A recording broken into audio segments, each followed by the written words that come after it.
জানেন যে আগামীকাল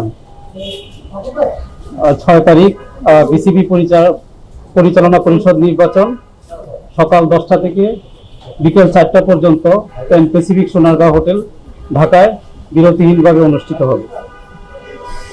আমরা সকাল 10টা থেকে বিকেল 4টা পর্যন্ত ভোট গ্রহণ করব বিরতিহীনভাবে, এবং চূড়ান্ত ফলাফল ঘোষণা করা হবে সন্ধ্যা 6টায়। আমি আবার বলছি, চূড়ান্ত ফলাফল ঘোষণা করা হবে সন্ধ্যা 6টায়, এবং সভাপতি এবং সহসভাপতি নির্বাচন সন্ধ্যা 7:30টায় অনুষ্ঠিত হবে। সন্ধ্যা 7:30টায় সভাপতি এবং সহসভাপতি নির্বাচন অনুষ্ঠিত হবে, এবং তাদের এই নির্বাচনের ফলাফল ঘোষণা করা হবে রাত 9টায়। এর হলো সম্ভাব্য সময় আমাদের শিডিউল অনুসারে। আপনারা জানেন যে মোট ভোট হচ্ছে এখন 156টি ভোট আছে আমাদের। আপনারা জানেন যে সিলেট, চট্টগ্রাম, খুলনা এবং বরিশালে কোনো ভোট হবে না, যেহেতু প্রার্থী এবং পদের সংখ্যা সমান। আমি যদি একটু বর্ণনা দিই, এটা হচ্ছে যে 156টা ভোট হবে। সেই ভোটগুলো হচ্ছে ক্যাটাগরি 1-এ হচ্ছে 35টা ভোট হবে, তার মধ্যে হচ্ছে ই ভোট হবে 19টা।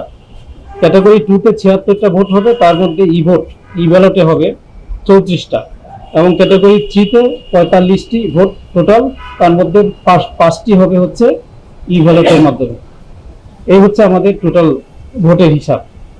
আর প্রার্থী হচ্ছে, আপনারা জানেন প্রার্থী আগে ছিল আমাদের 33, আজকে একজন যুক্ত হওয়াতে আমাদের মানে টোটাল 34 জন প্রার্থী। ক্যাটাগরি 1-এ 15, ক্যাটাগরি 2-তে হচ্ছে 17, এবং ক্যাটাগরি 3-তে হচ্ছে 2 জন। এই টোটাল 34 জন হচ্ছে আমাদের প্রার্থী।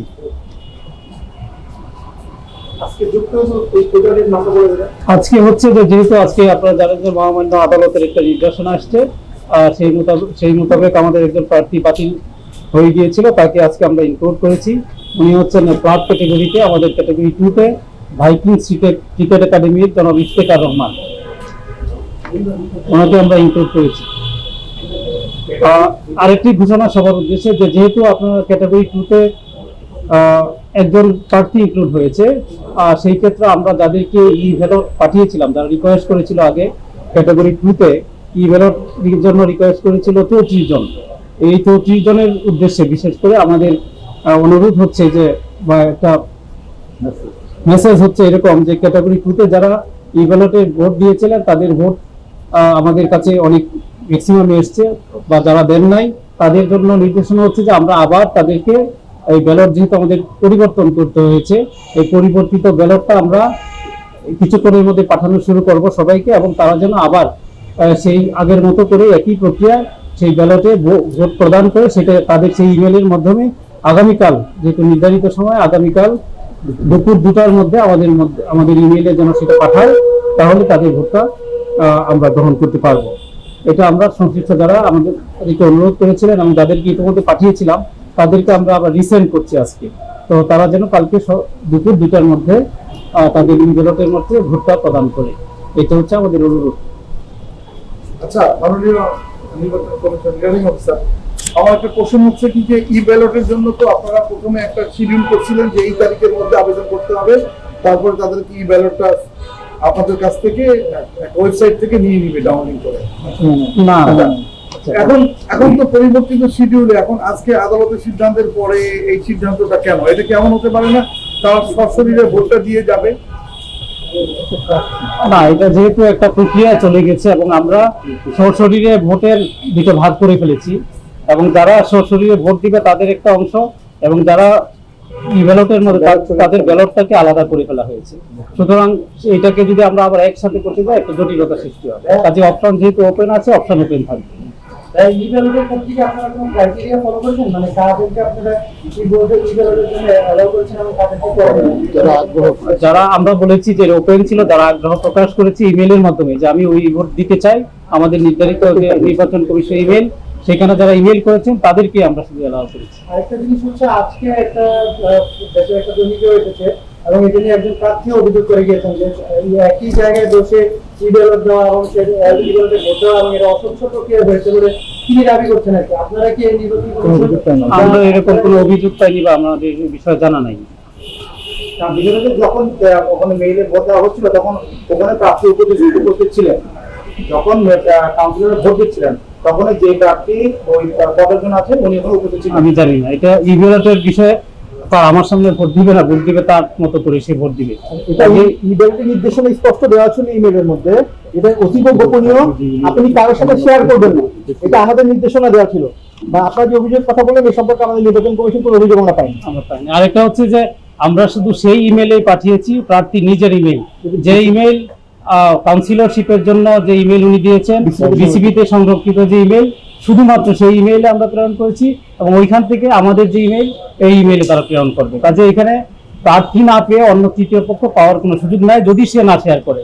আরেকটা যেমন উনি বললেন যে আমরা কিন্তু ওইখানে স্পষ্ট নির্দেশনা ইমেইলে দিয়ে দিয়েছি যে এই ইমেইল কারোর সাথে প্রদর্শনযোগ্য নয় এবং এটা সামাজিক যোগাযোগ মাধ্যম বা অন্য কোনো উপায়ে সেটাকে শেয়ারযোগ্য না। যদি এরকম মানে অভিযোগ পাওয়া যায় বা এরকম যদি কেউ প্রদর্শন করে তাহলে তার ভোট বাতিল বলে গণ্য হয়।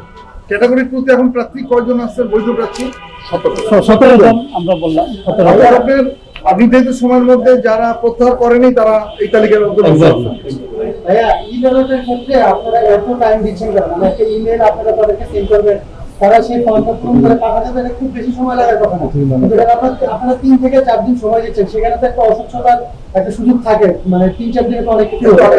এত সময় আপনারা কেন দিলেন? মানে এটা আপনাদের কি কোনো ব্যাখ্যা আছে?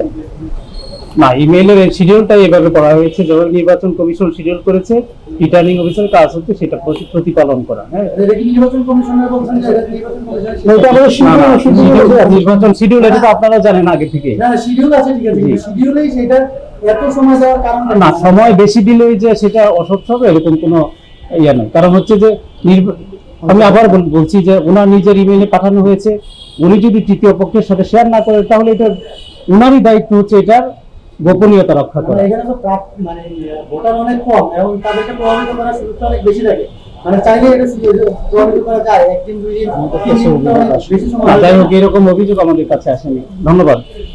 আর আরেকটা কোশ্চেন ছিল, সেটা হচ্ছে যে যারা মনোনয়ন প্রত্যাহার করেছিল তারা প্রধান উপদেষ্টা বরাবর একটা স্মারকলিপি দিয়েছেন যে এই বিষয়ে আমাদের বিষয় জানা অবগত না, বা এই বিষয়ে আমরা আমাদের কমেন্ট করার কোনো বিষয় নাই। বিষয়টা কেমন লাগলো না? ধরেন আপনি টোটাল ভোট হল 76টা, 34টা, আপনাদের হিসাব অনুযায়ী 34 জন হচ্ছে ই ব্যালটে ভোট দিবেন, তাহলে এখানে সশরীরে ভোটারের সংখ্যা অনেক কম। এখানে হতে পারে সামঞ্জস্যপূর্ণ হইলে ভালো হতো না যে এটা না, এখন হচ্ছে আপনার এই যে গঠনতন্ত্রে এটা অপশন দেওয়া আছে, যেহেতু অপশন দেওয়া আছে আমার তো অ্যাভয়েড করার সুযোগ নেই।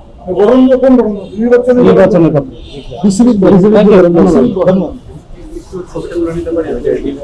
কোনটা? না, এটা আমার নোট, হাতের নোট, এখানে লিখিত কিছু নাই আজকে দেওয়ার মতো। তাহলে ই ভোট কতটা হচ্ছে? 34টা। হ্যাঁ, 34টা ক্যাটাগরি 2 তে।